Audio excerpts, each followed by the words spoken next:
म शिवप्रसाद अर्याल विगत 20 वर्षदेखि इन्डियालाई प्रमुख गन्तव्य बनाएर नेपालमा शैक्षिक परामर्श व्यवसाय गरिआएको छु।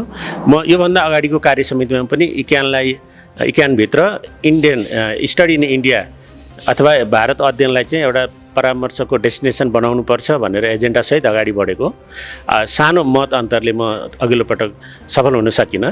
वास्तवमा भन्नुपर्दा इक्यानभित्र इन्डियालाई डेस्टिनेसन बनाएर हिँड्ने साथीहरूको सङ्ख्या कम छ, लगभग 20 भन्दा कम छ। टोटल 754 मेम्बरमा 20 भन्दा कम साथीहरू मात्रै इक्यानलाई मुख्य डेस्टिनेसन बनाएर हिँडिरहनु भएको अवस्था छ। त्यो अवस्थामा इक्यानभित्र आफ्नो एजेन्डा, भारतलाई एउटा शैक्षिक गन्तव्यको रूपमा विकास गर्ने एजेन्डा प्लस त्यहाँ भएका विसङ्गतिहरू अथवा त्यहाँ भएका नकारात्मक पक्षहरूलाई सुधारेर अझ व्यावसायिक रूपले मर्यादित र एउटा समाजमा स्थापित रूपमा ब्रेन ड्रेन होइन ब्रेन ग्रेन गर्नलाई भारत सही विकल्प छ।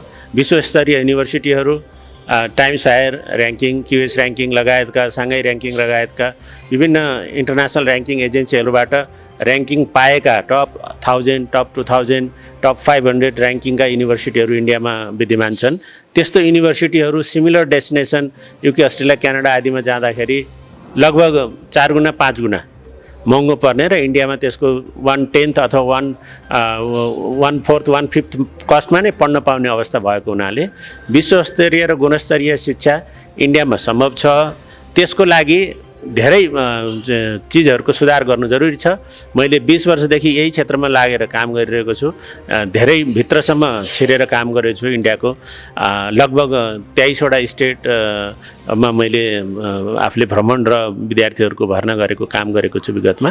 त्यसले गर्दा त्यो सम्पूर्ण अनुभवलाई नयाँ पिँढीलाई सजिलो होस् र त्यो अनुभवबाट अबको कार्य समितिमा म उम्मेदवार अहिले म केन्द्रीय सदस्यको लागि छु, कार्यकारी सदस्यको लागि छु। म उम्मेदवारबाट सेलेक्सन भएर आउँदै गर्दा मैले यो 2 वर्ष कार्यकालमा इन्डियाको डेस्टिनेसनलाई विश्वासिलो, भरपर्दो र जिम्मेवार र सबैको लागि एउटा वाह छोराछोरी पढाउने युके, अस्ट्रेलिया होइन इन्डिया पनि सही गन्तव्य हो भन्ने अवस्था सिर्जना गर्नमा आफूले सक्दो भूमिका निर्वाह गर्नेछु। वास्तवमा के छ भने युके, अस्ट्रेलिया, क्यानाडा लगायतका डेस्टिनेसनहरू चाहिँ कन्ट्री विक छन्, डेस्टिनेसन विक छ। भिसा प्रोसेसको कारणले विद्यार्थीहरूलाई गाह्रो हुन्छ, कन्सल्टेन्सीहरू धाउने हुन्छ। इन्डिया चाहिँ अब ओपन बोर्डर छ। विद्यार्थीहरूले कुनै युनिभर्सिटी कलेजको नाम थाहा पाए, 2-4 जना साथी पढेको त्यही अवस्था थाहा छ भने विद्यार्थीहरू यहाँ कुनै कन्सल्टेन्सीसँग सम्पर्कै नगरी पनि इन्डिया गएको अवस्था छ। अनि त्यस्तै विभिन्न युनिभर्सिटीहरू पनि यहाँ आधिकारिक प्रतिनिधि नियुक्त नगरिकन चाहिँ सिधै B2C सिधै फेसबुक लगायतका क्याम्पेनिङ गरेर सिधै विद्यार्थीहरू भर्ना गरिरहेको अवस्था पनि छ। यानि दुवै क्रममा के हुन्छ त भन्दा यहाँ सङ्गठित संस्था मार्फत गएको अवस्थामा विद्यार्थीले पनि पछि भविष्यमा केही समस्या पर्दाखेरि बोल्ने ठाउँ हुन्छ, एसोसिएसन छ, सरकार छ, लबिङको कुरा छ।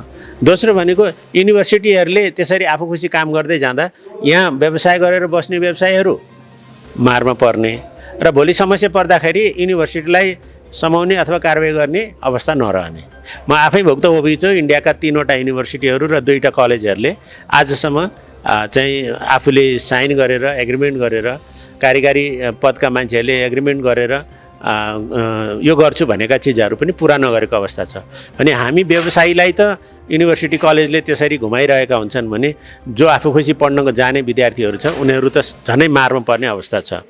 त्यसले गर्दा जहिले पनि हामीहरूले के बुझ्नुपर्छ भने 99% केसमा विद्यार्थी आफू खुसी पढ्न जानुभन्दा कन्सल्टेन्सी मार्फत जाँदाखेरि सहज हुन्छ र फी प्याकेजहरू पनि कन्सल्टेन्सीहरूले स्कलरसिपहरू बार्गेनिङ गरेको हुनाले फी प्याकेजहरू पनि वाकिन स्टुडेन्टलाई भन्दा कन्सल्टेन्सी थ्रु जाँदा सस्तो पर्ने अवस्था छ, स्पेसली इन्जिनियरिङहरूको केसमा। अब यसमा 2टा कुरा हुन्छ। एउटा अब यो समस्याहरू छन् देखिएको छ, त्यसलाई समाधान गर्नलाई चाहिँ अब यो नीति निर्माण क्रमबाटै रोकिनुपर्छ। जस्तो इन्डियामा जाँदा हरेक विद्यार्थीले एनओसी लिएरै जानुपर्ने। अहिले लगभग 70-80% विद्यार्थीहरू जो इन्डिया जान्छन् बिना एनओसी नै गइरहेका हुन्छन्। त्यो एनओसी कम्पलसरी गर्दा नै धेरै कुराहरू व्यवस्थित हुन जान्छ। दोस्रो, एनओसी लिँदाखेरि पनि कुन कन्सल्टेन्सीबाट गएको हो त्यो कुरालाई उ गराउन लाउने, रेकर्ड राख्न लगाउने। त्यसो गर्दाखेरि भविष्यमा कुन कन्सल्टेन्सी जिम्मेवार हुने भन्ने कुरा पनि स्पष्ट हुन्छ।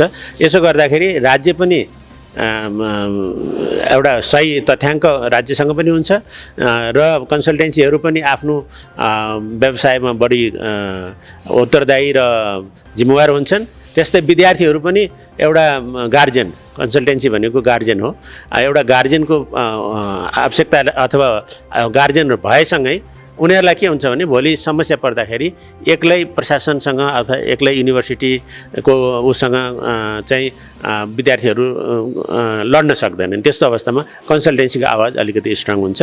दोस्रो कुरा भनेको कन्सल्टेन्सी भनेको एउटा विद्यार्थीको आवाज होइन, समूहको आवाज हुन्छ, देशको आवाज हुन्छ, हामी सबै समूह सदस्यहरूको आवाज हुन्छ। इक्यानभित्र रहेका, इक्यानभित्र नरहेका सबै आखिर जसले इन्डिया गरिरहनु भएको छ उहाँहरूको आवाज हुन्छ। त्यसले गर्दाखेरि कुनै पनि विद्यार्थी अभिभावक चाहिँ कन्सल्टेन्सी मार्फत जाँदाखेरि एउटा भविष्यमा केही समस्या परेमा बोल्ने ठाउँ हुन्छ, कसैलाई जिम्मेवार बनाउन सकिन्छ। यसमा युनिभर्सिटीहरू पनि प्रोफेसनल हुँदै जान्छन्, कन्सल्टेन्सीहरू पनि प्रोफेसनल हुँदै जान्छन्। यो नै एउटा हामीले देखेको रुट हो। एनओसी कम्पलसरी गर्ने, एनओसीमा चाहिँ कन्सल्टेन्सीको नामहरू राख्ने, त्यो हुनासाथै सम्पूर्ण कुराहरू अटोमेटिक चाहिँ सुधार उन्मुख हुँदै जान्छ। अब म सदस्यमा निर्वाचित भएर आएपछि मैले गर्ने 3टा मुख्य कामहरू छन्। अघि 2टा त अघि भनिसकेँ, एनओसीको कुरा र त्यो चाहिँ व्यवस्थापनको लागि। तेस्रो भनेको इन्डियामा अहिले धेरै युनिभर्सिटीहरूलाई इन्डियन सरकारले चाहिँ फरेन स्टुडेन्ट एडमिसन गर्नको लागि कोटा दिएको छ। कुनै युनिभर्सिटीको क्याटेगोरीको आधारमा 25% छ भने इन्जिनियरिङ कलेजहरूमा 15%सम्मको कोटाहरू छ, जुनमा फरेन कोटा छ। जुन फरेन कोटामा उनीहरूले चाहेर पनि इन्डियन हाल्न सक्दैन र चाहेर पनि इन्डियन हाल्न नसक्ने अवस्थामा के हुन्छ भने उनीहरूको सिट खाली जान्छ, ल्याप्स जान्छ। त्यो मौकामा हामीले अहिले विगत 5-6 वर्षदेखि हामीले इन्डियन विद्यार्थीहरूले भन्दा फी तिर्ने, त्यही मानौँ बेङ्गलोर छ भने बेङ्गलोरमै जन्मेको विद्यार्थी, पुना छ भने पुनामै जन्मेको विद्यार्थी, अथवा महाराष्ट्रको कुनै पार्टमा छ या तमिलनाडुमा छ या दिल्ली एनसिआरमा छ भने त्यो इन्डियामै जन्मेको लोकल विद्यार्थीले भन्दा कम फीमा नेपालीले पढ्न पाउने अवसर सृजना भएको छ। त्यो भनेको के हो भन्दा युके अस्ट्रेलियाको भाषामा भन्नुपर्दा अफसोर विद्यार्थी भन्दा अनसोर विद्यार्थीले बढी तिरिरहेछन्, अफसोर विद्यार्थीले अथवा अरू कन्ट्रीबाट आउने विद्यार्थीले कम तिरिरहेछन्। र विशेष गरी इन्जिनियरिङमा त हामीसँगै 8-10वटा युनिभर्सिटी कलेजहरू एट्याच छन्, जहाँ चाहिँ विद्यार्थीले खालि 4 वर्षको खान बस्ने होस्टेलको मात्र फी तिरे पुग्छ हिसाब गर्दाखेरि भने त्यो खालको स्कलरसिपहरूको अवस्था छ।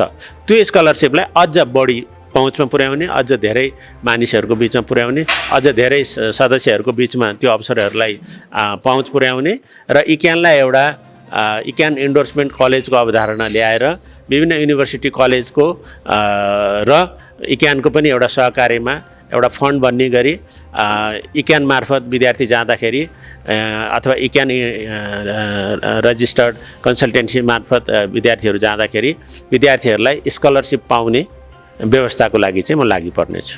अहिले जुन कार्यसमितिको अहिले चुनाव हुँदैछ, धेरै साथीहरू युके अस्ट्रेलिया क्यानाडा गर्ने हुनुहुन्छ, केही साथीहरू इन्डिया बङ्गलादेश गर्ने हुनुहुन्छ र यो सम्पूर्ण कार्यसमितिमा हेर्दाखेरि इन्डियालाई मुख्य डेस्टिनेसन बनाएर काम गर्ने साथीहरूको सङ्ख्या कम छ। कतिपयले विगतमा गर्नुहुन्थ्यो, त्यो विभिन्न समस्याले गर्दा इन्डिया छोडेर अरू इङ्ग्लिस स्पिकिङ कन्ट्रीहरू नै युके अस्ट्रेलिया लगायतमै गरिरहनु भएको अवस्था छ भने इन्डिया बिस्तारै कन्सल्टेन्सी इक्यान सदस्यहरूको बिचमा त्यति आकर्षणको केन्द्र छैन, विद्यार्थी घटिरहेको अवस्थामा छ, मतलब आकर्षण घटिरहेको अवस्थामा छ। किन भन्दा प्रोफेसनल बिहेभियर छैन इन्डियन युनिभर्सिटी कलेजहरूबाट र प्यारेन्ट्सहरूको पनि त्यस्तै खालको समस्या आउँछ, स्टुडेन्टको पनि त्यस्तै खालको समस्या आउँछ। ओपन बोर्डर भएको हुनाले भिसाको ऊ छैन।